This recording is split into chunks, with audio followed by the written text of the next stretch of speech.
ကောင်းပေမဲ့ဟောင်းနေဆဲဖြစ်တဲ့ United အားလုံးပဲမင်္ဂလာပါ United Principal ကနေအားလုံးကိုပြန်လည်ကြိုဆိုလိုက်ပါတယ် United နဲ့ပတ်သက်တဲ့အကြောင်းအရာတွေကိုတင်ဆက်ပေးနေတဲ့ကျွန်တော်ရဲ့ဗီဒီယိုတွေကိုကြိုက်နှစ်သက်တယ်ဆိုရင်တော့ VPN လေးခံကြည့်ဖို့မေတ္တာရက်ခံပါရစေခင်ဗျာ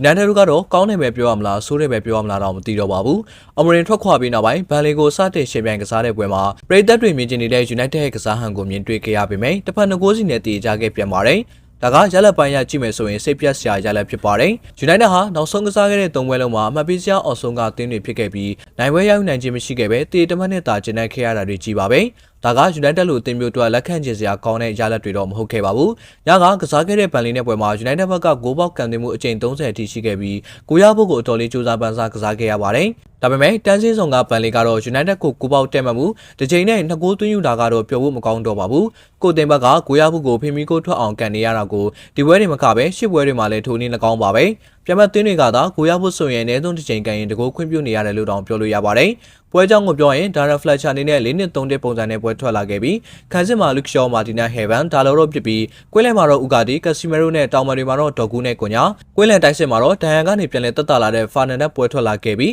အထောင်တိုက်စစ်မှာတော့ရှက်ကိုဖြစ်ပြီးကိုသမားကတော့ Sunny Lemon နဲ့ပဲပွဲထွက်လာခဲ့ပါတယ်။ပွဲဆဆချင်းဆိုသလိုအင်ရှင်ဘန်လီက United ကိုစတင်ဖိအားပေးခဲ့ပြီးစားသမားဟောင်းမပရီကို United ဘက်ကထိန်းနေရတဲ့အနေအထားမှာရှိခဲ့ပါတယ်။ဒီလိုနဲ့ပွဲချိန်73မိနစ်ရောက်မှာဘန်လီရဲ့တိုက်စစ်ကိုဟေဘန်ကဟန်တာရမှာလမ်းကြောင်းပြောင်းပြီးဂိုးဝင်သွားခဲ့တာကြောင့်ဘန်လီရဲ့ဥဆောင်ခြင်းကိုစောစောစီးခံခဲ့ရပါတယ်။ဒါပေမဲ့ United တို့အတွက်ပထမပိုင်းမှာသွင်းဂိုး2ဂိုးလောက်ထိရဖို့နှီးစက်တဲ့အခွင့်အရေးတွေရှိခဲ့ပေမဲ့ဒူဘာရာကာရဲ့လက်စွမ်းပြမှု United ကစားသမားတွေရဲ့လွဲချော်မှုတွေကြောင့်တကူကိုမရှိနဲ့ပြီးဆုံးခဲ့ရပါတယ်။ဒုတိယပိုင်းပြန်လည်စတင်ပြီး9မိနစ်ကြာမှပဲ Fernandes ရဲ့အကွက်မြင်မြင်ပေးပို့မှုကိုရှက်ကိုကသွင်းယူပေးပြီးချီပါကိုပြန်လည်ရရှိခဲ့ပါတယ်။ဒါကရှက်ကိုပွဲထွက်လာတဲ့နောက်ဆုံး9ပွဲမှာဂိုးပေါက်ပြော့ဆုံးနေတဲ့မှတ်တမ်းကိုပြန်လည်ချိုးဖျက်နိုင်ခဲ့တာဖြစ်ပါတယ်။ဒါပြင်မိနစ်60မှာလည်းဒေါ်ကူရဲ့ဖြစ်တင်မှုကိုအမှားယွင်းမရှိပိတ်သွင်းခဲ့ပြီး2-1နဲ့ဦးဆောင်နိုင်ခဲ့ပါတယ်။ဒီလိုနဲ့62မိနစ်ရောက်မှာလောလောလတ်လတ်ဒဏ်ရာကနေပွဲထွက်လာတဲ့ Fernandes ကိုနားပေးပြီး Mason Mount ကိုထည့်သွင်းခဲ့သလိုအုံးကိုပေးလိုက်ရတဲ့ဟေဘန်ကိုလည်းလန်နီယိုနဲ့လူစားလဲခဲ့ပါတယ်။လူစားလဲပြီး9မိနစ်ကြာမှပဲဘန်လီရဲ့လူစားဝင်ကစားသမားအန်တိုနီကပြန်လည်ချေပါကိုသွင်းယူခဲ့တာကြောင့်တစ်ဖက်နှကိုးစီတေးကျသွားခဲ့ပါတယ်။တကယ်ဆို United တို့အတွက်ဒီဂိုးကခွင့်မပြုသင့်ပါဘူး။အန်တိုနီရှေ့မှာခန်းစစ်ကစားသမား300လောက်ထိရှိနေရကနေဂိုးကန်သွင်းခွင့်ပေးလိုက်ရတာကမဖြစ်တဲ့အရာပါ